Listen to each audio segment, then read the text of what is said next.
Well, here in the collection we have the start of Peter Brock's Targa years, which started in 1999 after he'd had retired from his from HRT days.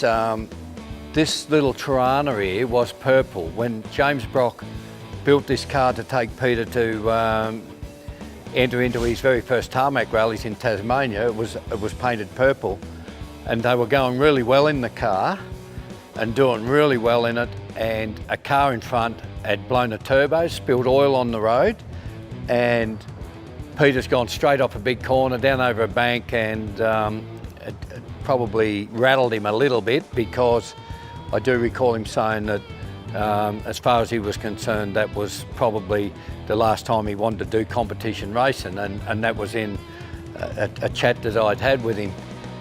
So with this car now, it's painted yellow. It was bought by Trevor Young from Bianti Model Cars, and they put it into into one of the categories that raced the old cars. So that's how it is displayed at the moment, as that car. On the end there we have Peter's rally car from when they had 3 of them in the rally. So that was when Mobil sponsored him around Australia. So that car, he was going quite well in that car until he'd had an accident and cleaned up with a Suzuki, I think it was at that stage. But it sits there, one of the Holden Works rally cars, so it's still a great car to have. Then we go after 1999 with this car in tarmac rallies. Holden wanted to get on board and entered into the tarmac rally scene in Targa Tasmania with this car. Peter raced that car. They were told that they were in an invited class, so they weren't able to claim a position in the race. But believe it or not, Peter got into the top 10 with this standard Commodore Ute. And on the rugged west coast of Tasmania, he drove it that hard and fast up out of Rosebery that he melted the power steering pump off the engine. And they had to take a power steering pump off a car on a showroom floor to put on this Ute. So one could argue that's driving a car fairly hard and fast to melt a power steering pump with hot oil. And then we move on to this red MONARO here.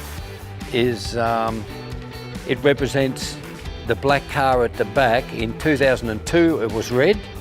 So everything you see on this car, the wheels and a lot of the componentry on it from Holden Performance Centre, MONARO Performance Centre in Melbourne, built this car for me. This car started life as my own personal car until I decided to turn it into the tarmac replica of that black car. So when we talk Targa cars, Peter loved his tarmac rallies. With the black MONARO, for instance, he on 2 stages in 2004 he beat a twin turbo 4-wheel drive Porsche on 2 stages. So you could stand here and look at a rear wheel drive V8, 5.7 litre. To be able to achieve something like that, to win 2 stages in an event as grueling as tarmac rallying, I'm guessing that's pretty special. And if I was able to do that myself, I would be absolutely over the moon. So the little black car is still, as it finished the tarmac in 2004. A few years after that, I got invited to Tasmania with that car because they made it the face of Tarmac Tasmania. And on the Monday down there, they asked me if I'd run it at Symonds Plains, and I did. And I had to take all the sponsors for laps at Symonds Plains. And still on its wheels and tyres that Peter had raced on. We serviced it at our workshop in Sydney before we took it down there.